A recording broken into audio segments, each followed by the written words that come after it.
सार्वजनिक मालमत्तेची नासधूस करणे पडू शकते महागात। सार्वजनिक मालमत्तेचे नुकसान करणाऱ्या आरोपींना नुकसान भरपाई दिल्यानंतरच जामीन देण्यात यावा अशी शिफारस कायदा आयोगाने केली आहे। कायदा आयोगाने सध्याच्या कायद्यांमध्ये अनेक सुधारणा प्रस्तावित केल्या आहेत। या प्रस्तावित सुधारणांसह कायदा आयोगाने सरकारला राष्ट्रीय महामार्ग आणि सार्वजनिक ठिकाणी वारंवार होणाऱ्या आंदोलने आणि निदर्शनांवर कारवाईच्या तरतुदीत बदल करण्याची शिफारस केली आहे।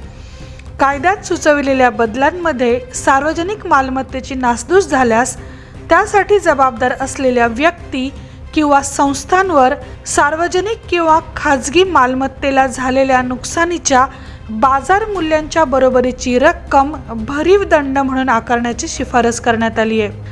कायदा आयोगाने म्हटले आहे की गुन्हेगारांना जामीन मिळविण्याचे अट म्हणून त्यांनी नुकसान केलेल्या सार्वजनिक मालमत्तेची अंदाजे किंमत जमा करणे भविष्यात अशा कृतीची पुनरावृत्ती टाळण्यासाठी प्रतिबंधक ठरेल।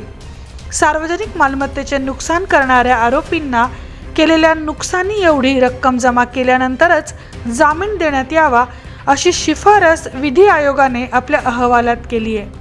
सेवानिवृत्त न्यायाधीश ऋतुराज अवस्थे यांच्या नेतृत्वाखाली कायदा समितीने सार्वजनिक मालमत्तेचे नुकसान करणाऱ्या जामिनाच्या कडक तरतुदी प्रस्तावित केल्या आहेत। प्रतिबंधक कायद्याशी संबंधित गुन्हेगारी प्रकरणांमध्ये दोषी ठरवण्याची आणि शिक्षेची भीती गुन्हेगारांना सार्वजनिक मालमत्तेचं नुकसान करण्यापासून रोखण्यासाठी प्रभावी ठरू शकत नाही। सध्याच्या कायद्यानुसार जर एखाद्या व्यक्तीने सार्वजनिक मालमत्तेचे नुकसान केले तर त्याला 5 वर्षे तुरुंगवास किंवा दंड किंवा दोन्ही शिक्षा होण्याची तरतूद आहे।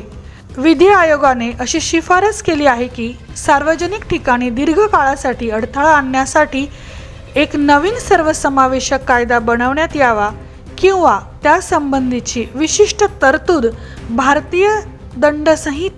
भारतीय संहितेत दुरुस्ती आणली जावी। विधी आयोगाने आपल्या शिफारसीद्वारे सरकारला असं सांगितलंय। सार्वजनिक मालमत्तेचं नुकसान प्रतिबंधक कायद्याअंतर्गत गुन्ह्याशी संबंधित गुन्हेगारी प्रकरणांमध्ये दोषी ठरवण्याची आणि शिक्षेची धमकी सार्वजनिक मालमत्तेचे नुकसान टाळण्यासाठी एक प्रतिबंधक पाऊल ठरेल। ब्युरो रिपोर्ट, सप्रेम मराठी।